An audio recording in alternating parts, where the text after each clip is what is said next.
ഒരു വരി കൊണ്ടോ വാക്കുകൊണ്ടോ ഞാൻ പിഷാരടി എന്ന് പറഞ്ഞ വ്യക്തി ആക്ഷേപിച്ചിട്ടേ ഇല്ല. എന്നോട് യോഗ്യത ചോദിച്ച ഒരുത്തനോട് തിരിച്ച് സിനിമയിൽ നിന്ന് വന്ന ഇന്ന ആളുടെ യോഗ്യത എന്താണ് എന്നുള്ളൊരു മറുചോദ്യമായിരുന്നു അത്. രമേശ് പിഷാരടി പറഞ്ഞ രാഷ്ട്രീയം എന്താ? പിണറായി വിജയനെതിരെ എന്താ പറഞ്ഞത്? അല്ലെങ്കിൽ നരേന്ദ്രമോദിക്കെതിരെ എന്താ പറഞ്ഞത്? പറയട്ടെ, രാഷ്ട്രീയം സംസാരിക്കാൻ ആദ്യം പഠിക്കുക. ചാണകം എന്ന് വിളിക്കേണ്ടത് കോൺഗ്രസ്സുകാരെയാണ്. നിങ്ങൾ ഒരു കാലത്ത് മത്സരിച്ചത് പശുവും കിടാവും കൊണ്ടാ. പശുവും കിടാവുമായിരുന്നു കോൺഗ്രസ്, ഇന്ദിരാഗാന്ധിയുടെ പാർട്ടിയുടെ ചിഹ്നം. പിന്നീടാണ് കൈപ്പത്തി വരുന്നത്. അപ്പൊ പശുവിനൊന്നും കേട്ട് കഴിഞ്ഞാൽ ഇന്ന് എല്ലാവർക്കും വിഷയമാണ്. ഞാനും അമ്മൂമ്മയും കൂടെ പണ്ട് കിടന്നുറങ്ങിയത് ചാണകം മെഴുകിയത് അറിയില്ല. ഇത്രയും ചാണകത്തിന്റെ കുഴപ്പം പറയണ്ടേ? ഒരു വലിയ വിഭാഗം ആൾക്കാർ സോഷ്യൽ മീഡിയയിൽ ടാർഗറ്റ് ചെയ്ത് നമുക്കെതിരെ ഒരു ക്യാമ്പയിൻ നടത്തിക്കൊണ്ടിരിക്കുകയാണ്. അതിന്റെ കാരണം എന്താണെന്ന് എനിക്ക് മനസ്സിലാവുന്നില്ല. ഞാൻ വാക്കുകൾ കൊണ്ടോ വരികൾ കൊണ്ടോ ഒരു നോട്ടം കൊണ്ടോ പ്രവൃത്തി കൊണ്ടോ ഒരു ഇതര മത സമുദായത്തിൽപ്പെട്ട ഒരാൾക്ക് വിഷമകരമാവുന്ന ഒരു പ്രവൃത്തി നാളിതുവരെ ചെയ്തിട്ടില്ല. ഇപ്പൊ രാജ്യത്ത് BJPക്കെതിരെ മുസ്ലിം സമൂഹത്തിൽ വലിയൊരു ഇതുണ്ട്, അകൽച്ചയുണ്ട്. എൻ്റെ അറിവിൽ ഒരു മുസൽമാന് പോലും ഈ രാജ്യത്ത് നിന്ന് മോദിയുടെ ഭരണം കാരണം ഓടിപ്പോകേണ്ട ഒരു സാഹചര്യം രാഷ്ട്രീയമായിട്ട് സൃഷ്ടിക്കപ്പെട്ടിട്ടില്ല. ഒരു കമ്മ്യൂണിസ്റ്റ് മൂല്യം കാത്തുസൂക്ഷിക്കുന്ന സഖാവിനെ അല്ല ഞാൻ ആക്ഷേപിക്കുന്നത് എന്ന് കൃത്യമായി പറയാം. അല്ലെങ്കിൽ പിന്നെ എനിക്ക് കമ്മ്യൂണിസ്റ്റുകാർ എന്ന് പറഞ്ഞ പോലെ വ്യക്തിപരമായിട്ട് ഞാനും പറയുന്നത് നിങ്ങളെ പറഞ്ഞു പറ്റിക്കില്ല എന്ന് തന്നെയാണ്. ഇപ്പൊ 2020 ആരെയും പറഞ്ഞു പറ്റിച്ചിട്ടില്ല. ഓരോ പ്രദേശത്തെയും ജനതയുടെ ആവശ്യം തിരിച്ചറിഞ്ഞ് ആ പ്രശ്നങ്ങൾ പരിഹരിച്ച് അവർക്കൊപ്പം നിൽക്കുക എന്നുള്ളതാണ്. കഴിഞ്ഞ വികസന പത്രിക എടുത്ത് നോക്കൂ, ഇത് തന്നെ ഇവർ പറഞ്ഞിട്ടുണ്ട്. അതിന് മുൻപത്തെ വികസന പത്രിക എടുത്ത് നോക്കൂ, അവർ ഇത് തന്നെ പറഞ്ഞിട്ടുണ്ട്. ടെക്നോളജി എന്തുവാന്ന് സംസ്ഥാന സെക്രട്ടറിക്ക് അറിയത്തില്ല. പുള്ളി എന്നൊക്കെയാണ് പണ്ട് പറയുന്നത് കേട്ട. റോബിന് മന്ത്രിയാവാൻ അവസരം ലഭിച്ചാൽ വളരെ സന്തോഷത്തോടു കൂടി റോബിനെ ഞാൻ സ്വീകരിക്കുന്ന ഒരാളാണ്. അത് അർഹതപ്പെട്ട കോൺഗ്രസ് പ്രവർത്തകരെ കണ്ടെത്തി സീറ്റ് കൊടുക്കുക, അല്ലാതെ എനിക്ക് സീറ്റ് തരണമെന്നും അല്ല എഴുതിയേക്കുന്നത്. ഇത് രണ്ടുമാണ് അതിനകത്ത്. അത് എന്ത് അടിസ്ഥാനത്തിലാണ്, എന്തിനാണ് അത് ട്രോളായെന്നും എനിക്ക് മനസ്സിലായിട്ടില്ല.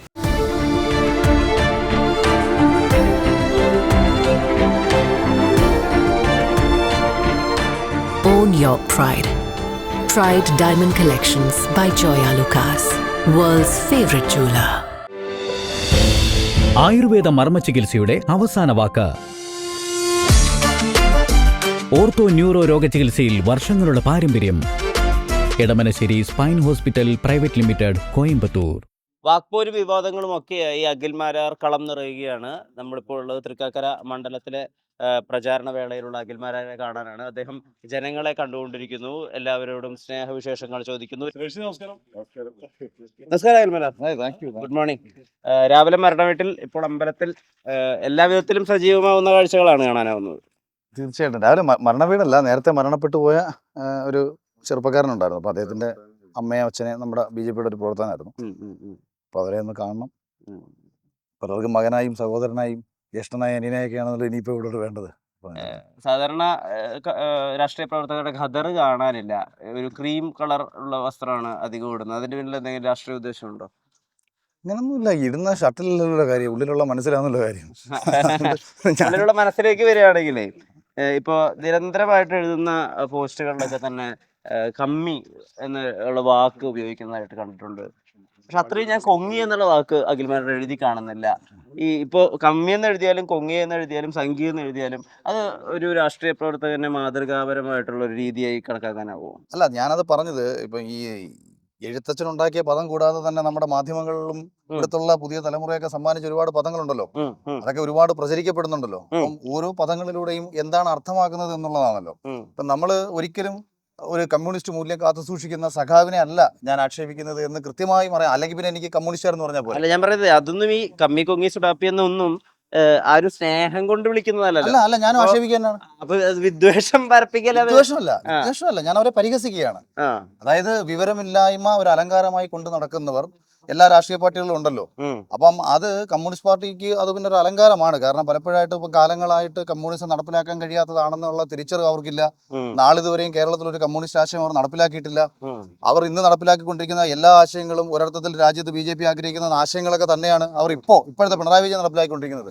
അപ്പൊ കമ്മ്യൂണിസ്റ്റ് മൂല്യം പറയാതെ അതേസമയം ജനത്തെ തെറ്റിദ്ധരിപ്പിക്കുന്ന ഒരു കപടത. ഇപ്പം BJP എപ്പോഴും മുന്നോട്ട് വയ്ക്കുന്ന ഒരു ആശയം തന്നെയാണ് അവർ നടപ്പിലാക്കിക്കൊണ്ടിരിക്കുന്നത്. അതിനെ നിങ്ങൾക്ക് എതിർക്കാം, അനുകൂലിക്കാം. പക്ഷെ അവർ അവരുടെ ആശയവിധ്യാനം ചെയ്യുന്നില്ല. മറ്റേവർ മതേതരത്വം പറഞ്ഞിട്ടാണ് ആശയവിധ്യാനം ചെയ്യുന്നത്. അതുകൊണ്ടാണ് നമ്മൾ ഇവരെ എതിർത്ത് സംസാരിക്കുന്നത്. അതിലേക്ക് വിശദമായി നമുക്ക് പിന്നീട് വരാം.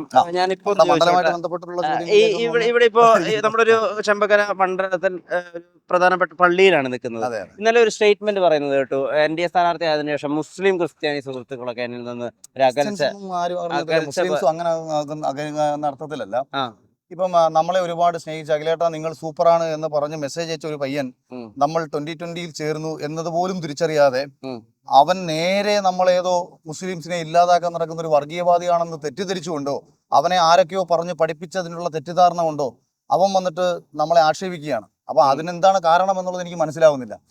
ഞാനൊരു കഴിഞ്ഞ 8 വർഷമായിട്ട് ഒരു സ്വതന്ത്ര ആശയത്തിൽ നിന്ന് രാഷ്ട്രീയ പാർട്ടികളെ അനുകൂലിക്കുകയും എതിർക്കുകയും ചെയ്തിട്ടുള്ള ഒരു വ്യക്തി മാത്രമാണ് ഞാൻ ഒരിക്കലും ഒരു രാഷ്ട്രീയ പാർട്ടിയുടെ ഭാരവാഹിയോ ഒരു മെമ്പർ പോലും ആയിരുന്നില്ല. അപ്പൊ അങ്ങനെ ഒരാള് ഒരു രാഷ്ട്രീയം സ്വീകരിച്ചു, ഒരു തെരഞ്ഞെടുപ്പുമായി ബന്ധപ്പെട്ട് ഞാനൊരു രാഷ്ട്രീയം സ്വീകരിച്ചു. ഇതാണ് യഥാർത്ഥത്തിൽ സംഭവിച്ചത്. അപ്പൊ അങ്ങനെ ഒരു രാഷ്ട്രീയം ഞാൻ സ്വീകരിക്കുമ്പോൾ ഞാൻ ചേർന്നത് സാബു ജേക്കബ് നയിക്കുന്ന 2020-ലാണ്. അത് മുന്നണി രാഷ്ട്രീയത്തിന്റെ ഭാഗമായിട്ട് NDA-യിലാണ്.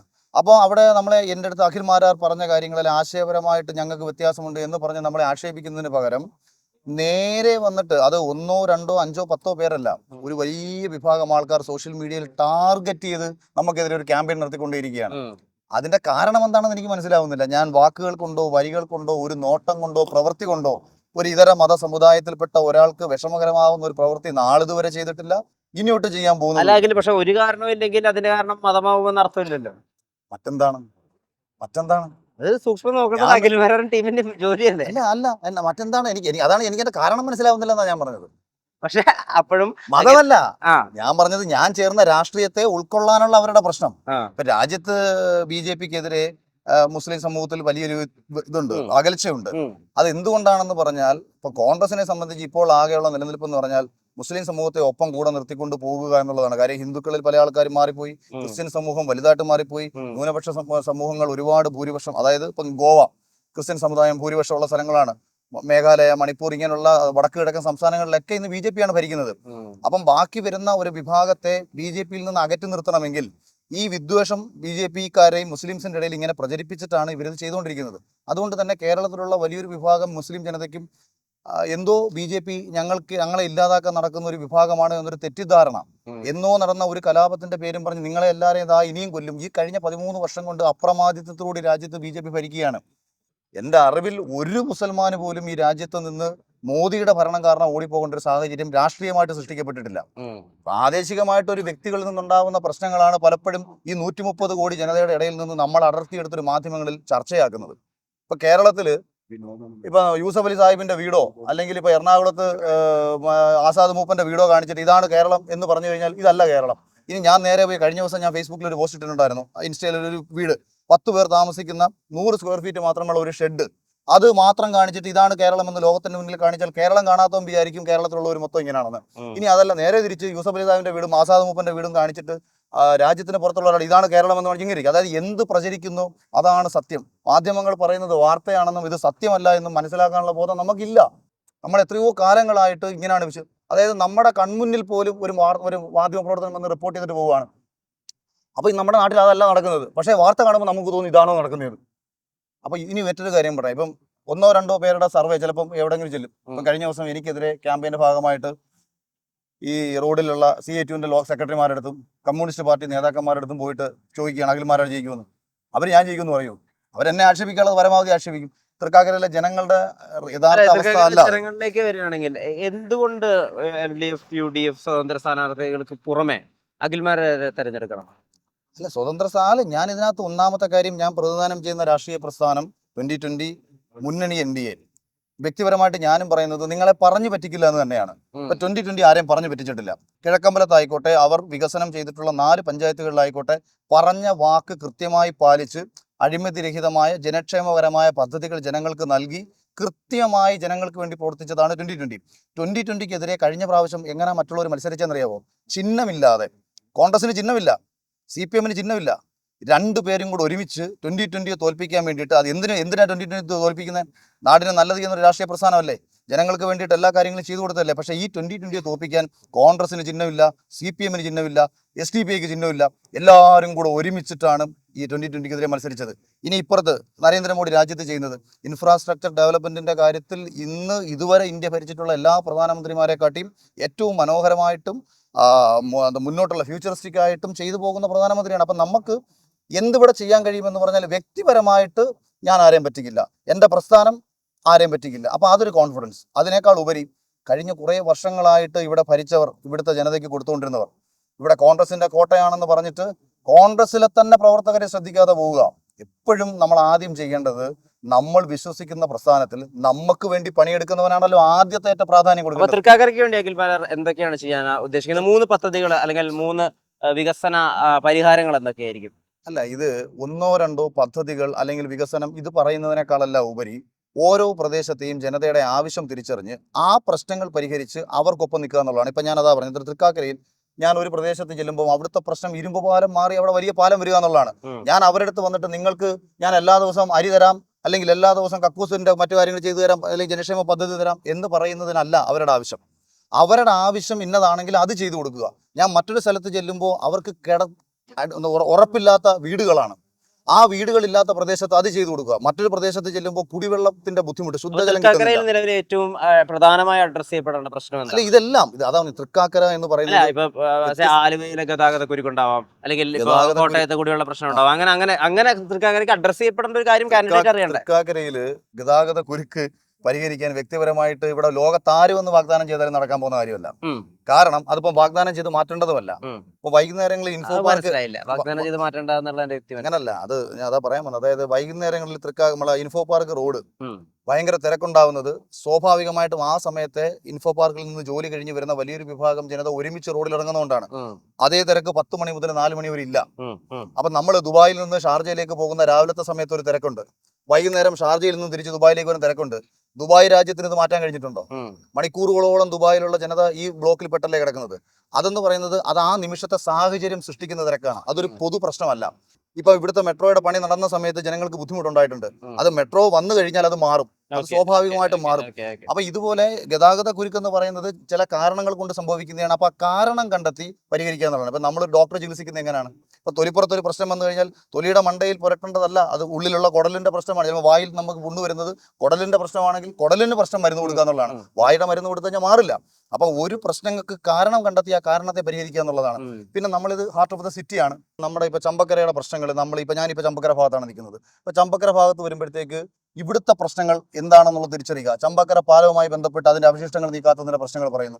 ഇവിടുത്തെ നമ്മുടെ വേസ്റ്റ് മാനേജ്മെന്റ്, അതുപോലെ ചന്തയുമായി മാർക്കറ്റുമായി ബന്ധപ്പെട്ട പ്രശ്നങ്ങൾ ഇവിടുത്തെ ജനത പറയുമ്പോൾ, അപ്പൊ ഇവിടുത്തെ ഈ ചമ്പക്കര പ്രദേശത്തെ ജനതയുടെ ആവശ്യം എന്താണോ മറ്റെമാരോടൊക്കെ സംസാരിക്കുമ്പോൾ അവരുടെ വേസ്റ്റ് മാനേജ്മെന്റ് കാര്യത്തിലൊക്കെ അവർ കൃത്യമായ പ്ലാനുകളൊക്കെ ഉണ്ട്. ഇപ്പൊ ഒരു AI മാതൃക കൊണ്ടുവന്ന് കൃത്യമായി മീറ്റ് വേസ്റ്റിനെയും പ്ലാസ്റ്റിക് വേസ്റ്റിനെയും മറ്റ് വേസ്റ്റുകളെയും തരംതിരിക്കുക, പ്ലാന്റുകൾ സ്ഥാപിക്കേണ്ട ഭൂപ്പ് രേഖയെ പറ്റിയും അല്ലെങ്കിൽ ഭൂപ്രകൃതിയെ പറ്റി കൃത്യമായ ധാരണ ഉണ്ടാവുക. ചെമ്പക്കരയെ സംബന്ധിച്ചിടത്തോളം മത്സ്യ വേസ്റ്റ് ഒരിക്കലും ഒഴിച്ചുകൂടാൻ പറ്റാത്തതാണ്. കാരണം ഇവിടുത്തെ ആളുകളുടെ ഉപജീവനവും മത്സ്യവുമായി ബന്ധപ്പെട്ടതാണ്. അപ്പൊ ഇതിനെന്താ ശാസ്ത്രീയമായിട്ട് അഖിൽമാരുടെ മനസ്സിലുള്ളത്? ഞാനിത് പറഞ്ഞത്, ഇതുവരെ ഈ വാഗ്ദാനങ്ങൾ ചെയ്തിട്ടുള്ള ആൾക്കാർ ഇത് നടപ്പിലാക്കിയിട്ടുണ്ടെങ്കിൽ ഈ പ്രശ്നം മാറുന്നു. ചമ്പക്കരയിൽ ആദ്യമായിട്ടാണോ ഈ പ്രശ്നങ്ങൾ ഉണ്ടാവുന്നതല്ല. കഴിഞ്ഞ വികസന പത്രിക എടുത്ത് നോക്കൂ, ഇത് തന്നെ ഇവർ പറഞ്ഞിട്ടുണ്ട്. അതിന് മുൻപത്തെ വികസന പത്രിക എടുത്ത് നോക്കൂ, അവർ ഇത് തന്നെ പറഞ്ഞിട്ടുണ്ട്. ചിലപ്പോൾ പുതിയ ടെക്നോളജി എന്തുവാന്ന് സംസ്ഥാന സെക്രട്ടറിക്ക് അറിയത്തില്ല. പുള്ളി A1 എന്നൊക്കെയാണ് പണ്ട് പറയുന്നത് കേട്ടോ. പുള്ളിയെടുത്ത് ആദ്യം പോയി ചോദിക്കണം എന്താണ് ടെക്നോളജി, ചമ്പക്കരയിലെ വേസ്റ്റ് എങ്ങനെയാണ് പരിഹരിക്കുന്നതെന്ന് ചോദിക്കണം. അത് ഇതിനെക്കുറിച്ച് അറിവും ബോധവും ഇല്ലാത്തതുകൊണ്ടുള്ള കുഴപ്പങ്ങളാണ്. ഇപ്പം നമ്മൾ ടെക്നോളജി ഉപയോഗിച്ചൊരു ട്രാഫിക് സിഗ്നൽ നിയന്ത്രിക്കാൻ പറ്റും. വേസ്റ്റ് മാനേജ് ചെയ്യണമെന്നുണ്ടെന്നുണ്ടെങ്കിൽ അതിന് മറ്റു ഇൻഫ്രാസ്ട്രക്ചറും ടെക്നോളജിയുമാണ് അവിടെ ആവശ്യം. അപ്പോൾ ഇത് അതാ ഞാൻ പറയുന്നത്, അതിന് ഈ ഒരു വ്യക്തി എന്ന നിലയിലല്ല, ആ മേഖലയുമായി ബന്ധപ്പെട്ട ഏറ്റവും ബെസ്റ്റ് ആയിട്ടുള്ള ടെക്നീഷ്യനോട് ചോദിച്ചിട്ട് അയാളുടെ ഉപദേശം സ്വീകരിക്കുക എന്നുള്ളതാണ്. ഇപ്പം നമ്മൾ മുല്ലക്കര ഡാം പൊട്ടുമെന്ന് പറഞ്ഞുകൊണ്ട് ഇവിടെ കുറേ ആൾക്കാരാണെന്ന് ബഹളം വയ്ക്കും. അപ്പം നമ്മൾ ഡാം മാനേജ്മെന്റ് സമിതി അവിടെ പോയി ഇത് അന്വേഷിച്ചിട്ട് ഇത് പൊട്ടത്തില്ല എന്ന് പറയുന്നു. നമ്മൾ അവരെ വിശ്വസിക്കണോ അതോ ഒരു വക്കീൽ കിടന്ന് ബഹളം വെക്കുന്നത് വിശ്വസിക്കണോ? എപ്പോഴും ഒരു വിഷയത്തെക്കുറിച്ച് അറിയാവുന്നവന്റെ ഉപദേശം സ്വീകരിക്കുക, അതാണ് ഏറ്റവും മികച്ച രീതി എന്ന് പറയുന്നത്. എനിക്ക് ഒരുപാട് അറിഞ്ഞുകൂടാത്ത കാര്യങ്ങൾ ഇവിടെ ഉണ്ട്. ഒരു പ്രദേശത്ത് അപ്പം ഞാൻ ഇവിടെ വന്നിട്ട് നിങ്ങൾക്ക് അത് ചെയ്തു തരാമെന്ന് പറയണമെങ്കിൽ ആ മേഖലയിൽ ഞാൻ അഗ്രഗണ്യനായിരിക്കണം, പ്രാവീണ്യമുള്ളവനായിരിക്കണം. അപ്പോൾ ഇതാണ് ഇവരുടെ പ്രശ്നം. ഈ പ്രശ്നം എങ്ങനെ പരിഹരിക്കാൻ പറ്റും, അതിന് ആരാണ് ബെസ്റ്റ് സൊല്യൂഷൻ, ആ സൊല്യൂഷൻ ഞാൻ തേടിപ്പോകും. അത് കൃത്യമായിട്ട് അവർക്ക് ഞാൻ കൊണ്ട് കൊടുക്കും. എനിക്ക് ആദ്യം അറിയേണ്ടത് ഓരോ പ്രദേശത്തെയും ജനങ്ങളുടെ പ്രശ്നം എന്താണ്, ആ പ്രശ്നം എന്നെ കൊണ്ട് എങ്ങനെ പരിഹരിക്കാൻ പറ്റും. സർക്കാർ തലത്തിൽ പരിഹരിക്കാൻ പറ്റുന്നതാണെങ്കിൽ അങ്ങനെ, പൊതു പങ്കാളിത്തത്തോടുകൂടി പരിഹരിക്കാൻ പറ്റുന്ന അങ്ങനെ, വ്യക്തിപരമായിട്ട് ഒരാൾക്ക് സഹായിച്ച് പരിഹരിക്കാൻ പറ്റുന്ന അങ്ങനെ. അപ്പോൾ അങ്ങനെ വ്യത്യസ്തമായ കാര്യങ്ങളിലൂടെ മുന്നോട്ട് പോകുക എന്നുള്ളതാണ്. അല്ലാതെ ഈ വികസന പത്രികയിൽ ഞങ്ങൾ അത് കൊണ്ടുവരാം, ഞങ്ങൾ ഇത് കൊണ്ടുവരാം, ഞങ്ങൾ മറ്റേത് കൊണ്ടുവരാം, കേരളത്തിൽ ഇന്നുവരെ പറഞ്ഞ് എന്തെങ്കിലും ഇവർ കൊണ്ടുവന്നിട്ടുണ്ടോ? എന്റെ അറിവിലില്ല. അല്ല, ഇപ്പൊ നമുക്കൊരു വളരെ സ്വപ്നതുല്യമായൊരു പ്രതീക്ഷയിലേക്ക് തന്നെ പോവാം അഖിൽമാരാർ. അതായത് NDA കേരളം ഭരിക്കുന്നു, അഖിൽമാരാർ മന്ത്രിയാവുന്നു, തൊട്ടപ്പുറത്ത് റോബിനും മന്ത്രിയാവുന്നു. അപ്പൊ നിങ്ങൾ ഒരേ മന്ത്രിസഭയിൽ നിൽക്കേണ്ടി വരും, ഒരേ കക്ഷിയിൽ നിൽക്കേണ്ടി വരും. അപ്പൊ മുമ്പുണ്ടായ വേർതിരിവുകളെ എങ്ങനെ നേരിടും? ഇത് ഒന്നാമത്തെ പ്രശ്നം, സോഷ്യൽ മീഡിയയിൽ സൃഷ്ടിക്കപ്പെടുന്ന കണ്ടന്റുകൾക്ക് പിന്നാലെ പോകുന്ന ചോദ്യങ്ങൾക്ക് ഒരു രാഷ്ട്രീയപരമായിട്ട് ഉത്തരം പറയുന്നതല്ല ശരി. അല്ല NDA അദ്ദേഹം രാഷ്ട്രീയ അല്ല, നേതൃത്വത്തിന്റെ ഭാഗമാണ്. NDA അധികാരത്തിൽ വന്നാൽ ആ BJP-യുടെ ഏറ്റവും മികച്ച വ്യക്തിത്വങ്ങൾ മുഖ്യമന്ത്രിയാവട്ടെ, ഏറ്റവും മികച്ച വ്യക്തിത്വങ്ങൾ മന്ത്രിയാവട്ടെ. ഉം. റോബിന് മന്ത്രിയാവാൻ അവസരം ലഭിച്ചാൽ വളരെ സന്തോഷത്തോടു കൂടി റോബിനെ ഞാൻ സ്വീകരിക്കുന്ന ഒരാളാണ്. 2020 ഒരു മന്ത്രിയെ കൊണ്ട് കിട്ടിക്കഴിഞ്ഞാൽ ആ മന്ത്രി ആരാകണമെന്ന് തീരുമാനിക്കുന്നത് സാബു ജേക്കബാണ്. അത് ആർക്ക് കൊടുക്കുന്നു അയാളെ പിന്തുണയ്ക്കുക എന്നുള്ളതാണ് നമ്മളുടെ ആഗ്രഹം എന്ന് പറയുന്നത്. അപ്പോൾ ഇതാണ് അതിനുള്ള മറുപടി. ഇനി റോബിനുമായിട്ട് എനിക്ക് യാതൊരു പ്രശ്നങ്ങളും ഇല്ല എന്നുള്ള കാര്യം റോബിനും അറിയാം, എനിക്കും അറിയാം. റോബിൻ BJP-യിലേക്ക് വരുന്നു എന്ന് പറഞ്ഞപ്പോൾ തന്നെ ഞങ്ങൾ നയതന്ത്രപരമായ ചിരി ഒരിക്കലുമല്ല. ഞാൻ എത്രയോ നാളുകളായിട്ട് ഞാൻ റോബിൻ ഒരുമിച്ച് ദുബായിൽ ഒരു പ്രോഗ്രാമിൽ പങ്കെടുത്തിട്ടുള്ളതല്ലേ. അപ്പൊ റോബിന് ഞങ്ങൾ അതായത് റോബിൻ ദുബായിൽ വന്ന സമയത്ത് റോബിൻ മറ്റേ രണ്ടാമത് പനമേര എടുത്തു. ആ സമയത്ത് ഞങ്ങൾ ഒരുമിച്ച് ഒരു പ്രോഗ്രാമിൽ ഞങ്ങൾ ഒരുമിച്ചുണ്ടായിരുന്നു. പിന്നീട് റോബിന് പലപ്പോഴും എന്നെ വിളിക്കാറുണ്ട്, ഞാൻ റോബിനോട് സംസാരിക്കാറുണ്ട്. ആ ഒരു ബിഗ് ബോസ് ഹൗസിൽ ഒന്നാമത് അങ്ങനെ ഒരു പ്രശ്നങ്ങളില്ല. ഇത് പുറത്തുള്ള ആൾക്കാർ സൃഷ്ടിച്ച കുറെ പ്രശ്നങ്ങളാണ് പലപ്പോഴും ഉള്ളത്. പ്രശ്നങ്ങളെ പറ്റി പറയുമ്പോൾ പ്രാധാന്യം പോകാനുണ്ട്. അതിനു മുമ്പ് ഈയിടെയായി അഖിൽമാരാർ ചെയ്ത കുറച്ച് വ്യക്തിപരമായ കാര്യങ്ങളെ പറ്റി കൂടി പ്രശ്നങ്ങളേക്ക് കൂടി കടക്കേണ്ടതുണ്ട്. ഇപ്പൊ വ്യക്തിപരമായ കാര്യങ്ങളെ പറ്റി പറഞ്ഞപ്പോ ഈ വ്യക്തി അധിക്ഷേപം ഒരിക്കലും അങ്ങനെ പ്രായോഗിക രാഷ്ട്രീയത്തിൽ മുതിർന്ന നേതാക്കൾ ഉപയോഗിച്ച് കണ്ടിട്ടില്ല. ഞാനിപ്പോ തിരുവനന്തപുരത്തിനോടൊക്കെ സംസാരിക്കുമ്പോൾ അദ്ദേഹം പറയുന്നത് അതൊരു മോശമായ രാഷ്ട്രീയ മാതൃകയാണെന്നാണ്. പിണറായി വിജയൻ ഈ നാട്ടിലല്ലടാ. ഇപ്പൊ അഖിൽമാരാർ പറയുന്നു ഈ ജോജുവിനെതിരെ രമേശ് പിഷാരടി കളിച്ചിട്ടുണ്ട്, അത് ജോജുവിന് അറിയില്ല, ജോജു എന്തെങ്കിലും അത് മനസ്സിലാക്കണം. അപ്പൊ അങ്ങനെ അല്ലടാ പറഞ്ഞത്. ഞാൻ പറഞ്ഞത് കേൾക്കുന്നേ. ജോജു ചേട്ടൻ ഒരിക്കൽ എന്നെ രാത്രി വിളിച്ചിട്ട് പറയുന്നു, വലിയ വിഷമിച്ചാണ് വിളിച്ച് പറയുന്നത്, ഇങ്ങനൊരു സംഭവം ഉണ്ടടാ, നീ ഇത് എവിടെങ്കിലും ഒന്ന് പറയാണോ? കാരണം പുള്ളി സോഷ്യൽ മീഡിയയിലോ മറ്റോ വരുന്ന ഒരാളല്ല. പലപ്പോഴും എന്റെ സുഹൃത്തുക്കൾക്ക് ജോജു ചേട്ടൻ പറഞ്ഞ പ്രകാരമാണ് അഡ്രസ് ചെയ്യുന്നത്. ജോജു ചേട്ടൻ എന്നെ അന്ന് ഈ വിഷയം നടന്നത് വലിയ വിഷമിച്ച് ആ വേദിയിൽ നിന്ന് ഇറങ്ങിപ്പോയ മനുഷ്യൻ വലിയ രീതിയിൽ വിഷമിച്ച് എന്നെ വിളിച്ച് പറഞ്ഞൊരു കാര്യമാണെന്നത്. പക്ഷെ അതുകൊണ്ടാണല്ലോ അതിന്റെ ഷോ ഡയറക്ടർ ഇപ്പൊ ഒരു വിശദീകരണം കൊണ്ട് വന്നല്ലോ. അത് അങ്ങനെ സംഭവിച്ചു എന്ന് തന്നെ ഷോ ഡയറക്ടർ സമ്മതിച്ചല്ലോ. പക്ഷെ അതിന് കാരണം പിഷാരടി അല്ല എന്നും പറഞ്ഞുകൊണ്ടാണ് പുള്ളി വന്നത്. അപ്പൊ അതിന് കാരണം ആരാന്നുള്ള കാര്യം ജോജു ജോർജിന്റെ ധാരണ പിഷാരടി ആണെന്നുള്ളതായിരുന്നു. അപ്പൊ അത് ജോജു ജോർജിന് ആ തെറ്റിദ്ധാരണ മാറ്റി കൊടുക്കാൻ ഡയറക്ടർക്ക് കഴിഞ്ഞെങ്കിൽ എന്റെ സന്തോഷം. അദ്ദേഹത്തിന്റെ ഞാൻ പറഞ്ഞല്ലോ. അല്ല, ഉത്തരവാദിത്തപ്പെട്ട ഒരു തെരഞ്ഞെടുപ്പിന്റെ ഒക്കെ ഭാഗമായി നിൽക്കുമ്പോൾ പറയുന്ന ഓരോ വാക്കും വരെ ശ്രദ്ധിച്ചു വേണ്ട അഖിൽമാരാർ. എടാ, ഒന്ന് വിഷ്ണു ആദ്യം മനസ്സിലാക്കണം, ഞാൻ ഇവരെ ഒന്നും പറ്റി ഒന്നും പറഞ്ഞില്ല. ഞാൻ നടത്തിയ വ്യക്തി അധിക്ഷേപം എന്താ നോക്കൂ, ജോജു എന്ന് പറയുന്ന ഒരാൾക്ക് ഞാൻ നടത്തിയ വ്യക്തി അധിക്ഷേപം എന്താന്ന് പറ. ഒരു വ്യക്തിയെ അധിക്ഷേപിക്കുന്നത് ഏത് രീതിയിലാ പറ. ഇപ്പൊ രമേഷ് പിഷാരടി അദ്ദേഹത്തിന്റെ ലൈഫ് എല്ലാം സെറ്റിൽ ചെയ്തതിനു ശേഷമാണ് രാഷ്ട്രീയ അധിക്ഷേപമാണോ? നല്ല കാര്യമല്ലേ? ഒരിക്കലും അല്ല. ഇപ്പൊ ഒരിക്കലും അല്ല, അത് അതിനൊരിക്കലും അധിക്ഷേപമായി ഉൾക്കൊള്ളാനാവില്ല. ഒരാൾ പബ്ലിക് അഡ്മിനിസ്ട്രേഷനിലുള്ള കഴിവ്, അയാളുടെ സാമ്പത്തികമായുള്ള അയാളുടെ ഉറപ്പുമായി ബന്ധപ്പെടുത്തി എങ്ങനെയാണ് അഖിൽമാരാർ ഒന്ന് വിശദീകരിക്കുക. എന്താണ് അപ്പൊ അഖിൽമാരാർ ഉദ്ദേശിച്ചതിന്റെ ഉള്ളർത്ഥം എന്തായിരുന്നു? അപ്പൊ ഇത് എന്റെ അടുത്ത് എന്റെ പേര് ഞാൻ മറന്നുപോയി. അവനൊരു ചോദ്യം ചോദിച്ചു, ബിഗ് ബോസിൽ പോയതാണോ അഖിൽമാരാരുടെ യോഗ്യത? ചോദ്യത്തിന് മറുപടിയായിട്ട് ഞാൻ പറയുന്നു, എന്താണ് പിഷാരടിയുടെ യോഗ്യത? അതായത് എന്റെ യോഗ്യത ചോദിക്കുന്ന ഒരാൾക്ക് ഇന്നൊരാളുടെ യോഗ്യത പറഞ്ഞാൽ ഞാൻ അതിനനുസരിച്ച് എന്റെ യോഗ്യത പറയാം. അപ്പം അതാണ് ഞാൻ പറഞ്ഞു കൊടുക്കുന്നത്. അപ്പോഴത്തേക്ക് പിഷാരടി ഇത് ഞാൻ എന്താണ് ഇപ്പൊ വിഷ്ണുവിന്റെ പോലെ തന്നെ ഞാൻ പറഞ്ഞ എന്താന്ന് കേൾക്കാതെ അദ്ദേഹം വളരെ പുച്ഛത്തോടു കൂടി അതിനെ തള്ളിക്കളയുന്നു. അപ്പം ഒരു വ്യക്തിയോട് തന്നെ പുച്ഛം കാണിച്ചത് രമേശ് പിഷാരടിയാണ്. അപ്പൊ ഞാൻ ആ പുച്ഛത്തിന് കൊടുത്ത മറുപടിയാണ്. മുഖ്യമന്ത്രിയോട് ചോദ്യം ചോദിച്ചപ്പോഴത്തേക്ക് വീട്ടിൽ പോയി ചോദിക്കണമെന്ന് പറഞ്ഞു. അദ്ദേഹം പുച്ഛിച്ചിട്ടില്ല അഖിൽമാരാർ, അദ്ദേഹം അവഗണിക്കുകയാണ് ചെയ്തത്. അത് രണ്ടും അവഗണിക്കാൻ പാടില്ല. തെരഞ്ഞെടുപ്പ് അവഗണിക്കാൻ പ്രതികരിക്കാൻ പാടില്ല എന്ന് പറയാൻ നിലപാടല്ലേ? വ്യത്യാസമുണ്ട്. പുച്ഛവും അവഗണനയും രണ്ടല്ലേ? വ്യത്യാസമുണ്ട്. അദ്ദേഹം അവിടെ നേരിടുന്നത് NDA എന്ന് പറയുന്ന ശക്തമായ ഒരു മുന്നണിയാണ് പാലക്കാട് നേരിടുന്നത്. ആ മുന്നണിയിൽ മത്സരിക്കുന്ന ഒരു വ്യക്തി അദ്ദേഹത്തെ കുറിച്ചിട്ട് വ്യക്തിപരമായി പറഞ്ഞ ആക്ഷേപമല്ല. പാലക്കാട്ടെ കോൺഗ്രസ് പ്രവർത്തകരോടുള്ള എന്റെ ചോദ്യം മാത്രമായിരുന്നു അത്. ഞാൻ ഇപ്പം രമേശ് ചെന്നിത്തലയ്ക്ക് ഞാൻ ആശംസ ഇട്ടു എന്ന് പറഞ്ഞ് എനിക്കെതിരെ ട്രോൾ കൊണ്ട് നടക്കുന്നുണ്ട്. ഇത്രയും വിവരവും ബോധവും ഇല്ലാത്ത മനുഷ്യർ ഈ ലോകത്തുണ്ടോന്നാണ് ഞാൻ ആ ട്രോള് കണ്ടപ്പോൾ തന്നെ ഞാൻ ആദ്യം ചിന്തിച്ചത്. കാരണം അതൊരു ആശംസയായിരുന്നു. രമേശ് ചെന്നിത്തല മുഖ്യമന്ത്രിയായി മാറിയാൽ ആ വേദിയിൽ ഒരു അതിഥിയായി പങ്കെടുക്കാൻ കഴിയട്ടെ എന്ന് അദ്ദേഹത്തെ എനിക്ക് കഴിയട്ടെ, ഭാഗ്യം ഉണ്ടാവട്ടെ, അദ്ദേഹത്തിന് എല്ലാവിധ ആശംസകളും. ഇനി രണ്ടാമത്തെ വരി എഴുതിയേക്കുന്നത് അർഹതപ്പെട്ട കോൺഗ്രസ് പ്രവർത്തകരെ കണ്ടെത്തി സീറ്റ് കൊടുക്കുക, അല്ലാതെ എനിക്ക് സീറ്റ് തരണമെന്നും അല്ല എഴുതിയേക്കുന്നത്. ഇത് രണ്ടുമാണ് അതിനകത്ത്. അത് എന്ത് അടിസ്ഥാനത്തിലാണ്, എന്തിനാണ് അത് ട്രോളായെന്നും എനിക്ക് മനസ്സിലായിട്ടില്ല. ഇത് നമ്മുടെ അതുപോലെ ഒരു വരി കൊണ്ടോ വാക്കുകൊണ്ടോ ഞാൻ പിഷാരടി എന്ന് പറഞ്ഞ വ്യക്തി ആക്ഷേപിച്ചിട്ടേ ഇല്ല. എന്നോട് യോഗ്യത ചോദിച്ച ഒരുത്തനോട് തിരിച്ച് സിനിമയിൽ നിന്ന് വന്ന ഇന്ന ആളുടെ യോഗ്യത എന്താണ് എന്നുള്ളൊരു മറുചോദ്യമായിരുന്നു അത്. ഇനി രണ്ടാമത് അതിനെക്കുറിച്ച് വിഷ്ണുവിനെ പോലെ പല ആൾക്കാരും എന്നോട് റിപ്പീറ്റ് ചെയ്ത് ചോദിച്ചപ്പോൾ എന്നോട് ആരും മാധ്യമപ്രവർത്തകർ മനോരമയും ചോദിച്ചു, എന്തെങ്കിലും വ്യക്തിവിരോധം ഉണ്ടായിട്ടാണോ പറഞ്ഞതെന്ന് പറഞ്ഞു. ഞാൻ പറഞ്ഞു എനിക്ക് മറ്റു വിരോധമൊന്നുമില്ല, പക്ഷെ എന്റെ ഉള്ളിൽ ഇങ്ങനൊരു സംഭവം, എനിക്ക് പ്രിയപ്പെട്ട ഒരാൾ എന്നോട് അയാൾ വിളിച്ചു പറഞ്ഞ വിഷമത്തിന് ഇന്നൊരാൾ കാരണമായിരുന്നു എന്ന് കേട്ടപ്പോൾ തോന്നിയ ഒരു വിഷമം എനിക്കുണ്ടായിരുന്നു. പക്ഷെ അതുകൊണ്ടല്ല ഞാനിത് പറഞ്ഞത്. അല്ല അഖിൽമാരെ, അപ്പൊ ഈ സമയത്ത് തന്നെ ഇതെടുത്ത് പറയുന്നത് പുരകത്തുമ്പോൾ വാഴ വെട്ടുന്നതിന് സമയമല്ലേ? അല്ല അത് ഞാൻ പറഞ്ഞല്ലോ, ഇത് അദ്ദേഹം ഒരു പക്ഷേ ഞാൻ പറയുന്നത് കേട്ടിട്ട് എന്നാ പുള്ളിയുടെ യോഗ്യത എന്താണെന്ന് കോൺഗ്രസിന്റെ ആൾക്കാർ പറഞ്ഞ്, അല്ലെങ്കിൽ ഞാൻ പറഞ്ഞ കാര്യങ്ങൾക്ക് ഒരു മറുപടി പറഞ്ഞിരുന്നുണ്ടെന്നുണ്ടെങ്കിലോ പോസിറ്റീവായിട്ട് അതിനെ കണ്ടിരുന്നെങ്കിലോ ഞാനിതൊന്നും ശ്രദ്ധിക്കാൻ പോലും പോകത്തില്ലായിരുന്നു. കാര്യം എന്റെ മണ്ഡലത്തിലല്ലോ പുള്ളി മത്സരിക്കുന്നത്. ഇത് നമ്മുടെ മാറ്ററേ അല്ല. കാര്യം പുള്ളിക്ക് അവിടെ രാഷ്ട്രീയം. ഞാൻ ഒറ്റ ചോദ്യം ചോദിക്കട്ടെ, എന്താ രമേശ് പിഷാരടി പറഞ്ഞ രാഷ്ട്രീയം? ശോഭാ സുരേന്ദ്രൻ പറയുന്ന ശക്തമായ രാഷ്ട്രീയത്തിനെതിരെ രമേശ് പിഷാരടി പറഞ്ഞ രാഷ്ട്രീയം എന്താ? പിണറായി വിജയനെതിരെ എന്താ പറഞ്ഞത്? അല്ലെങ്കിൽ നരേന്ദ്രമോദിക്കെതിരെ എന്താ പറഞ്ഞത്? പറയട്ടെ, രാഷ്ട്രീയം സംസാരിക്കാൻ ആദ്യം പഠിക്കുക. വ്യക്തികളെ എടുത്തുകൊണ്ട് അതിനെ ഖണ്ഡിച്ച് സംസാരിക്കണമെന്ന് നിർബന്ധമില്ലല്ലോ. എന്താ രാഷ്ട്രീയം പറഞ്ഞോ? അദ്ദേഹം എത്രയോ വർഷങ്ങളായി കോൺഗ്രസ് ആശയങ്ങൾ പറയുന്നു. കോൺഗ്രസ് ആശയമാണോ? കോൺഗ്രസിന് എന്താണ് ആശയം? കോൺഗ്രസിന്റെ ആശയം ഈ രാജ്യത്ത് സ്വാതന്ത്ര്യം കിട്ടാൻ വേണ്ടി പ്രയത്നിച്ച പാർട്ടിയാ. വേറെന്തോ ആശയം എന്ന് പറയാൻ എനിക്ക് കോൺഗ്രസിന്റെ ആശയം എന്ന് പറഞ്ഞത്? കോൺഗ്രസിന്റെ ആശയം വികസനവുമായി ബന്ധപ്പെട്ട റൈറ്റ് ആശയമാണ്. ആശയങ്ങൾ 1885 എഒ ഹ്യൂം ഈ പാർട്ടി ഉണ്ടാക്കിയ സമയത്ത് ഒരു വലിയ ലക്ഷ്യമുണ്ടായിരുന്നു. ആ ലക്ഷ്യത്തിന് പിന്നാലെ അണിനിരക്കാൻ വേണ്ടി ഒരു ആശയം സൃഷ്ടിക്കപ്പെട്ടത് ദേശീയ ബോധമാണ്. ആ ദേശീയ ബോധമാണ് കോൺഗ്രസിനെ അക്കാലത്ത് നയിച്ചത്. കോൺഗ്രസിന് ഇന്ന് ദേശീയ ബോധം ലെവലേശമില്ല. ഒരു കാലത്ത് ദേശീയ ബോധമുള്ള പാർട്ടിയായിരുന്നു കോൺഗ്രസ്. ഒരു കാലത്ത് ഹൈന്ദവ സമൂഹത്തെ ചേർത്ത് പിടിച്ച പാർട്ടിയായിരുന്നു കോൺഗ്രസിന്റെ ദേശീയ ബോധത്തിന് അങ്ങനെ എന്ത് പറ്റിയതെന്നാണ്? കനയ്യകുമാറിനെ പോലെ രാജ്യത്തിന്റെ ഒരു തീവ്രവാദി അഫ്സൽ ഗുരുവിന്റെ അനുസ്മരണം നടത്തിയ ഒരുവനെ പിടിച്ച് കൂടെ കൂട്ടുന്നതാണോ ദേശീയ ബോധം? CAA NRC നടപ്പിലാക്കുന്ന സമയത്ത് അത് ഇന്ത്യ മഹാരാജ്യത്തിന്റെ നന്മയ്ക്ക് വേണ്ടിയാണെന്നും ഇന്ത്യയിലെ ഒരു മുസൽമാനും അത് പ്രശ്നമുണ്ടാവത്തില്ല എന്നും മനസ്സിലാക്കിയിട്ട് രാജ്യ നന്മയ്ക്ക് വേണ്ടി പ്രവർത്തിക്കാതിരിക്കുന്നതാണോ ദേശീയ ബോധം? ഈ രാജ്യത്ത് എപ്പോഴൊക്കെ രാജ്യവിരുദ്ധ ശക്തികൾ ഇടപെട്ടിട്ടുണ്ടോ ആ സമയത്തെല്ലാം ഇതിനെതിരെ തള്ളിപ്പറയുന്നതാണോ ദേശീയ ബോധം? പഹൽഗാം ആക്രമണം ഉണ്ടായ സമയത്ത് റോബർട്ട് വദ്ര പറയുകയാണ് അത് ചെയ്യിച്ചത് നരേന്ദ്രമോദിയാണെന്ന് പറഞ്ഞു കഴിഞ്ഞാൽ ആ പറയുന്നവനെ ചെവുക്കല്ലടിച്ച് പൊട്ടിക്കണമെന്ന് അന്ന് ഫേസ്ബുക്കിൽ എഴുതിയ ഒരാളാണ് ഞാൻ.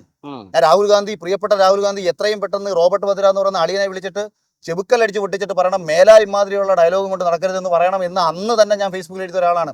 അപ്പൊ ഇതിൽ എവിടെയാണ് ദേശീയ ബോധമുള്ളത്? ദേശീയ ബോധമുള്ള ഒരു രാഷ്ട്രീയ പാർട്ടിക്ക് എങ്ങനെയാണ് രാജ്യത്തിനെതിരെ വരുന്ന വിഷയങ്ങളെ അനുകൂലിക്കാൻ പറ്റുന്നത്?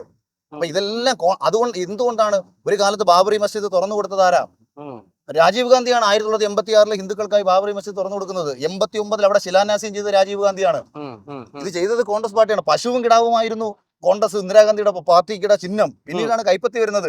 അപ്പൊ പശുവിനൊന്നും കേട്ട് കഴിഞ്ഞാൽ ഇന്ന് എല്ലാവർക്കും വിഷയമാണ്. ഇത് കോൺഗ്രസിന്റെ ചിഹ്നം തന്നെ പശുവും കിടാവുമായിരുന്നു. അപ്പൊ ഇത് ഇന്ന് ചാണകം എന്ന് വിളിക്കുന്നത് കോൺഗ്രസ്സുകാരെയാണ്. നിങ്ങൾ ഒരു കാലത്ത് മത്സരിച്ചത് പശുവും കിടാവും കൊണ്ടാ. പശുവും കിടാവും കൊണ്ടുള്ളതുകൊണ്ട് ചാണകം അവിടെ നിർബന്ധമില്ല. പശു ഇടുന്ന എന്താ? അതുകൊണ്ടല്ല.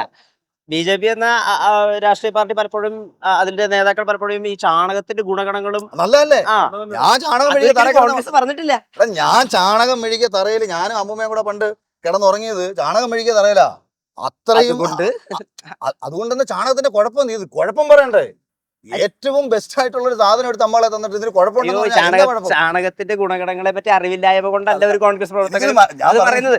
ചാണകം കഴിക്കുന്നത് നല്ലതാണ്, ചാണകം ദേഹത്ത് പുരട്ടുന്നത് നല്ലതാണ്, ഗോമൂത്രം കുടിക്കുന്നത് നല്ലതാണെന്നൊക്കെ പ്രചരിപ്പിച്ച രാഷ്ട്രീയ നേതാക്കളുണ്ട് BJP. അതുകൊണ്ടാണ് അങ്ങനെ പറയുന്നത്. ആയുർവേദപരമായിട്ട് ഇതൊക്കെ ഗുണം ഉണ്ട്. ഇപ്പൊ ഞാനിതൊന്നും ചെയ്യുന്നില്ല. ഇപ്പൊ ചെളി എടുത്ത് പുരട്ടുന്ന ആൾക്കാരുണ്ട് എന്ന് കരുതിയിട്ട് ചെളി ആരും കഴിക്കില്ലല്ലോ. മണ്ണ് ഇപ്പൊ നമ്മുടെ മഡ് ബാത്ത് എന്ന് പറയുന്നത് ഇന്ന് ഒരുപാട് ആയുർവേദ ആൾക്കാർ ഉപയോഗിക്കുന്നതാണ്. വാഴയിലെ പൊതിഞ്ഞു കെട്ടിക്കിടക്കുന്ന ആപത സ്നാനം എന്ന് പറയുന്ന പരിപാടിയൊക്കെ ആയുർവേദത്തിലുള്ളതാണ്. എന്ന് പറഞ്ഞ് വാഴയിൽ ആരെങ്കിലും എടുത്ത് കഴിക്കുമോ? ഇതൊക്കെ ഇങ്ങനെ ഇതായത് ഞാൻ ഒരു വിഷയത്തെ കുറിച്ചിട്ടും പഠിക്കാനും ശ്രമിക്കത്തില്ല, അറിയാനും ശ്രമിക്കത്തില്ല. നമ്മുടെ മനസ്സിൽ തോന്നുന്നത് നമ്മളങ്ങ് പ്രചരിപ്പിച്ചേക്കാണ്. അതാണ് അപകടം. ദയവ് ചെയ്ത് എല്ലാവരുടെ ഞാൻ പറയുന്നത്, നിങ്ങൾ ഒരാളെ വിമർശിച്ചോളൂ. ഇപ്പൊ കഴിഞ്ഞ ദിവസം ഒരുത്തനെന്തോ ഞാൻ ജയിച്ചു കഴിഞ്ഞാൽ ജെട്ടിയും പ്രായം ഇട്ട് കോഴിക്കോട് ഓടുമെന്ന് പറഞ്ഞിട്ട് പോസ്റ്റ് ഇട്ടു. അവ ഇന്നലെ വേറൊരു പോസ്റ്റ് ഇട്ടു, എനിക്ക് നടൻ ദിലീപ് 7 കോടി രൂപ തന്നിട്ടുണ്ടെന്ന്. ഞാൻ പറഞ്ഞു 100 രൂപ തന്നിട്ടുണ്ടെന്ന് നീ തെളിയിച്ചാൽ നിങ്ങൾ പറയുന്ന പണി ഇനിയുള്ള കാലം ഞാൻ എടുത്തോളാം എന്ന് പറഞ്ഞ് കമന്റ് ഇട്ടിട്ട് ഞാൻ പറഞ്ഞു, ഇത് പോസ്റ്റ് നീ പിൻവലിച്ച് മാപ്പ് പറഞ്ഞില്ല എന്നുണ്ടെന്നുണ്ടെങ്കിൽ ഞാൻ കേസ് കൊടുക്കുമെന്ന് പറഞ്ഞു. സ്പോട്ടിൽ എന്തായാലും മാന്യനാണ്. അപ്പോഴേ ഒരു സംശയ നിവാരണം നടത്തേണ്ടത് വിശദമായിട്ട് നമുക്ക് സംസാരിക്കാം. പക്ഷേ പ്രാർത്ഥന ശേഷം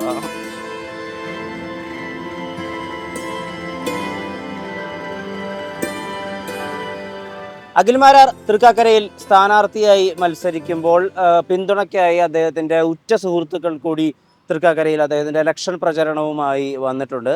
കുറച്ചധികം പേരുണ്ട്. അവരോട് പരിചയപ്പെടാം. എന്താണ് ഇവരുടെയും പ്രതീക്ഷകൾ അഖിൽമാരാർ എന്ന സ്ഥാനാർത്ഥിയെ പറ്റി എന്നുള്ളതെല്ലാം വിശദമായി അറിയാം.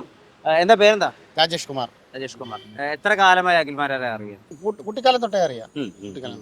ഇപ്പൊ അദ്ദേഹത്തിന്റെ സ്ഥാനാർത്ഥി പ്രഖ്യാപനം കേട്ടപ്പോൾ ഇപ്പൊ അദ്ദേഹത്തിന്റെ പ്രചാരണം അടുത്ത് നിന്ന് കാണുന്നു. എത്രമാത്രമുണ്ട് വിജയപ്രതീക്ഷകൾ? അഖിലിൽ എത്രമാത്രം വിശ്വാസമുണ്ട്? അഖിലിലും വിജയപ്രതീക്ഷയും 100% ഓക്കെയാണ്.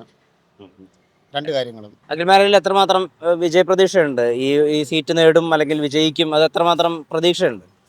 അവനിൽ 100% അവൻ്റെ കഴിവിൽ വളരെ കോൺഫിഡൻസ് ആയിട്ടുള്ള ആൾക്കാരാണ് നമ്മൾ. അത്രമാത്രം ടാലൻറ്റഡ് ആണ് അവൻ. അപ്പോൾ ഏത് മേഖലയിലും ഏത് പ്രതികൂല സാഹചര്യത്തിലും മുന്നോട്ട് വരാൻ കേപ്പബിൾ ആണ് അവൻ. അപ്പോൾ അത് ജനങ്ങൾക്ക് വളരെ പ്രതീക്ഷയാവും.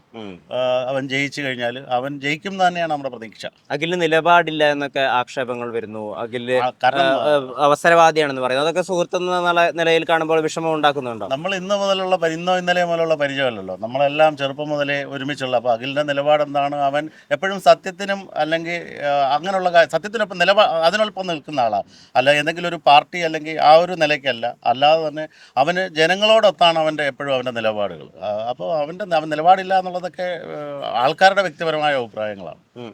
അഖിലിനെതിരെയുള്ള പല രീതിയിലുള്ള വിമർശനങ്ങൾ, അതായത് പലപ്പോഴും അധിക്ഷേപങ്ങൾ വ്യക്തികളിലേക്കും നീളുന്നു. കൃത്യമായ ഒരു രാഷ്ട്രീയ അവബോധം അദ്ദേഹം പ്രകടിപ്പിക്കുന്നില്ല. ഇന്ന് കോൺഗ്രസ് ആണെങ്കിൽ നാളെ NDA ആണ്. ആ വിധത്തിലുള്ള ആക്ഷേപങ്ങളൊക്കെ സോഷ്യൽ മീഡിയയിൽ നിറയുന്നുണ്ട്. ഇതെല്ലാം ബാലിശമാണെന്നാണോ ഒരു സുഹൃത്ത് എന്നുള്ള രീതിയിൽ കരുതുന്നത്? പിന്നല്ലാതെ. കാരണം അവൻ നിലവിൽ ഞങ്ങളറിയാൻ അവൻ കോൺഗ്രസ് പാർട്ടിയിൽ മെമ്പർഷിപ്പ് ഒന്നും എടുത്തിട്ടില്ല. അപ്പം പിന്നെ കുറച്ച് അവൻ്റെ ആശയങ്ങളും അവൻ്റെ ആർഗ്യുമെൻറ്റ്സ് ഒക്കെ ഒരു പക്ഷേ പ്രതിപക്ഷ പാർട്ടിയായിട്ടുള്ള കോൺഗ്രസിനോട് ഒരു പക്ഷേ ചേർന്ന് നിൽക്കാം. അപ്പോൾ അതൊക്കെ വെച്ചിട്ടായിരിക്കും ഒരു പക്ഷേ ജനങ്ങൾ അങ്ങനെ അവനെ വിലയിരുത്തുന്നത്. പക്ഷേ നമുക്ക് ഉത്തമമായ ബോധ്യമുണ്ട്. ഇപ്പം എന്താ പറയുന്നത്, ഈ ഇലക്ഷൻ പ്രഖ്യാപിക്കുന്നവരെ അവൻ കൊട്ടാകര മത്സരിക്കുമെന്നാണ് ഞങ്ങൾ അറിഞ്ഞിരുന്നത്. അപ്പോൾ ഞങ്ങളൊക്കെ വളരെ പ്രതീക്ഷയിലായിരുന്നു. അപ്പം നമ്മുടെ നാടിനും അല്ലെങ്കിൽ കൊട്ടാരയ്ക്ക് വളരെ പ്രതീക്ഷയായിരുന്നു അവൻ പിന്നെ എന്താ പറയുന്നത് നിയമസഭയിൽ മത്സരിക്കുമെന്ന് അറിഞ്ഞപ്പോൾ. പക്ഷേ നമുക്ക് പൂർണ്ണമായിട്ടും നമുക്ക് ബോധ്യമുണ്ട് അവൻ ഇവിടെ ജയിച്ച് വരുമെന്നും ഈ തൃക്കാക്കരയിലെയും എറണാകുളത്തും അവൻ ഇവിടെ സാധാരണപ്പെട്ട ജനങ്ങൾക്ക് അവൻ എന്നും ഒരു ഉപകാരപ്രദമായിട്ടുള്ള ഒരു കാൻഡിഡേറ്റ് ആയിരിക്കും നമുക്ക് പ്രതീക്ഷയുണ്ട്. ഇപ്പോൾ ഉമാ തോമസ് ഒക്കെയാണ് എതിരെ മത്സരിക്കുന്നത്. വലിയ വ്യക്തിപ്രഭാവവും ഒക്കെയുള്ള ആളാണ്. അപ്പോൾ ഒന്നാമത്തത് അഖിൽമാർ മത്സരിക്കുന്ന അദ്ദേഹത്തിൻ്റെ ജന്മസ്ഥലമായ മണ്ഡലത്തിലുമല്ല. വോട്ട് പിടിക്കാനും വിജയിക്കാനും സാധിക്കുമോ? അത് വലിയ രീതിയിൽ ശ്രമകരമാകുമോ? എങ്ങനെ മനസ്സിലാക്കുന്നു? അവനെ സംബന്ധിച്ച് അവന് ജനിച്ച നാടെന്നല്ല, അവൻ കേരളത്തിലല്ല ഇന്ത്യയിൽ എവിടെ പോയി കഴിഞ്ഞാലും അവൻ അവൻ്റേതായിട്ടുള്ള വ്യക്തിപ്രഭാവം അവിടെ കൊണ്ടുവരും. കാരണം പുള്ളി ക്വാളിറ്റി ഉള്ള ഒരാളാണ് സാധാരണ ജനങ്ങൾക്ക് വേണ്ടി. അത് ഇപ്പം നിയമസഭയിൽ മത്സരിക്കുന്നുണ്ടല്ലോ, അവൻ പഠിച്ച്, അതായത് എന്നെക്കായി എനിക്ക് 2 വയസ്സിനൊക്കെ ഇളയതാണ്. പക്ഷേ അവൻ പഠിത്തമൊക്കെ കഴിഞ്ഞിട്ട് വന്നിട്ട് അവൻ നാടിന് വേണ്ടി ചെയ്ത ഒരുപാട് കാര്യങ്ങളുണ്ട്. നമ്മുടെ ഇപ്പോൾ കോട്ടാത്തല നാട്ടിനായാലും കൊട്ടാക്കരയ്ക്കായാലും സാമൂഹ്യ പ്രവർത്തനങ്ങൾക്ക് ഒരുപാടുണ്ട്. അപ്പോൾ അതുകൊണ്ട് പുള്ളിക്ക് ഇപ്പം തൃക്കാക്കരയായാലും കൊട്ടാക്കരയായാലും ഒക്കെ പുള്ളിക്ക് ഒരുപോലെ തന്നെ ആയിരിക്കും. അദ്ദേഹം കോട്ടത്തലയിൽ ഒരു ഇലക്ഷനുമായി ബന്ധപ്പെട്ട് സ്വതന്ത്ര സ്ഥാനാർത്ഥിയായി നിൽക്കാമൊക്കെ എന്നൊക്കെയുള്ള ആലോചനകളൊക്കെ ഉണ്ടായിരുന്നു കേട്ടിട്ടുണ്ട്. ആ സമയത്തൊക്കെ കൂടെയുള്ള സുഹൃത്തായിരുന്നോ? അതെ, അത് ആലോചനയല്ല, അവൻ നിന്നത് ചില സാങ്കേതിക കാരണങ്ങളാണ് നിന്നത്. പക്ഷെ മറ്റു സ്ഥാനാർത്ഥികളോട് ഒപ്പം തന്നെ അവൻ നല്ല രീതിയിൽ വോട്ട് പിടിക്കുകയും ചെയ്തു ഒറ്റയ്ക്ക് നിന്നിട്ട്. അപ്പോഴെല്ലാം കൂടെയുള്ളവരാണ് ഞങ്ങളെല്ലാവരും. അഖിൽമാരെന്ന രാഷ്ട്രീയക്കാരനെ ഞങ്ങൾക്ക് കുറിപ്പുകളിലൂടെ മാത്രമേ അറിയുള്ളൂ. പിന്നെ ഞങ്ങളൊക്കെ കാണുമ്പോഴേക്കും അദ്ദേഹം സെലിബ്രിറ്റിയും സിനിമാ സംവിധായകനൊക്കെ മാറി കഴിഞ്ഞിരിക്കുന്നു.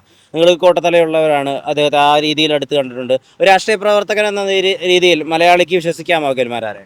ഉറപ്പായിട്ടും വിശ്വസിക്കാം. നമുക്ക് രാഷ്ട്രീയ പ്രവർത്തകൻ എന്നുള്ള രീതിയിലല്ലാതെ പുള്ളി ഒരു ജനകീയനാണ്. പിന്നെ സാധാരണക്കാരുടെ എല്ലാ വിഷയങ്ങളും നേരിട്ടറിയാവുന്നതും അനുഭവിച്ചതും അനുഭവ സമ്പത്തും കാര്യങ്ങളും ഉള്ള ആളാണ്. അതുകൊണ്ട് സാധാരണപ്പെട്ട ആളുകളുടെ എല്ലാ വിഷമങ്ങളും അല്ലെങ്കിൽ എല്ലാ പ്രശ്നങ്ങളും പുള്ളിക്ക് മനസ്സിലാക്കാൻ പറ്റും. അതിനൊക്കെ വേണ്ടി പുള്ളി സഹകരിക്കുമെന്നാണ് നമ്മുടെ പ്രതീക്ഷ. ഈ മലയാളിക്കൊരു പൊതുബോധമുണ്ടെന്നൊക്കെ പലപ്പോഴും സോഷ്യൽ മീഡിയ സ്പേസസിലൊക്കെ എഴുതി കണ്ടിട്ടുണ്ട് പലരും. അതായത് മലയാളി കൃത്യമായി BJP അകറ്റി നിർത്തും. ഇപ്പോൾ ലോക്സഭാ ഇലക്ഷൻ ആണെങ്കിൽ കോൺഗ്രസിനോട് അനുഭവം കാണിക്കും, സ്റ്റേറ്റ് ഇലക്ഷൻ ആണെങ്കിൽ അത് LDFനോടായിരിക്കും. ഒരിക്കലും BJP ഒരു കോർപ്പറേറ്റ് പഞ്ചായത്ത് തല ഇലക്ഷന് വിട്ട് അങ്ങോട്ട് വിജയത്തിലേക്ക് എത്തിക്കില്ല. അത് മലയാളിയുടെ ഒരു പൊതുബോധമാണെന്നുള്ള രീതിയിലൊക്കെ ട്രെൻഡുകൾ കാണാറുണ്ട്. അവിടെയാണ് NDA സ്ഥാനാർത്ഥിയായി അഖിൽമാരാർ നിൽക്കുന്നത്. അത് തെറ്റായ ഒരു തീരുമാനമാണെന്ന് എപ്പോഴെങ്കിലും തോന്നുന്നുണ്ടോ? ആ ഒരു ചിന്താഗതിയൊക്കെ കുറേ നാളിന് മുന്നത്തെ അല്ലേ, അതൊക്കെ ഇപ്പം മാറ്റേണ്ട സമയമായി. എന്നുവെച്ചാൽ ഇപ്പം കാലത്തിനനുസരിച്ച് ഒരുപാട് മാറ്റങ്ങൾ വരുന്നുണ്ട്. അപ്പം നമുക്ക് എന്തായാലും കണ്ടറിയാം. ഇപ്പോൾ അദ്ദേഹം ഇവിടെ നടത്തുന്ന പ്രചാരണങ്ങളിലൊക്കെ ആളുകൾക്ക് വലിയ സന്തോഷമുണ്ട് അദ്ദേഹത്തെ കാണുമ്പോൾ. അദ്ദേഹം ഒരു സെലിബ്രിറ്റിയാണ്. അപ്പോൾ ഈ സെലിബ്രിറ്റി സ്റ്റാറ്റസും അല്ലെങ്കിൽ ആളുകളുടെ സ്നേഹവും അതൊക്കെ വോട്ടായി മാറും, അല്ലെങ്കിൽ അഖിലിന് വിജയിക്കാൻ സാധിക്കും, അങ്ങനെ തന്നെയാണോ തോന്നുന്നത്?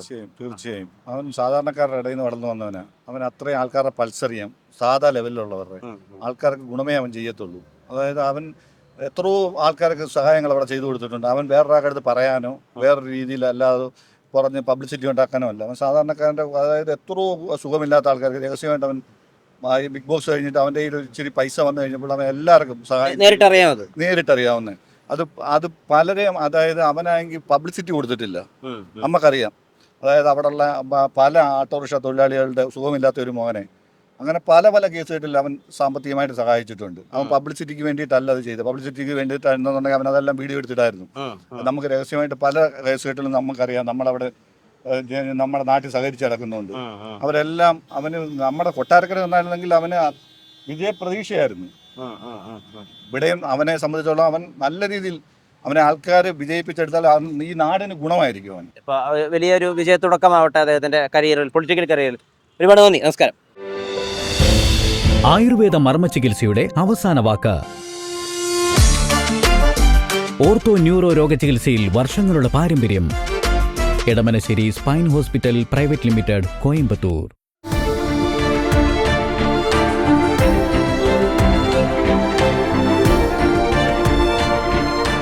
Own your pride.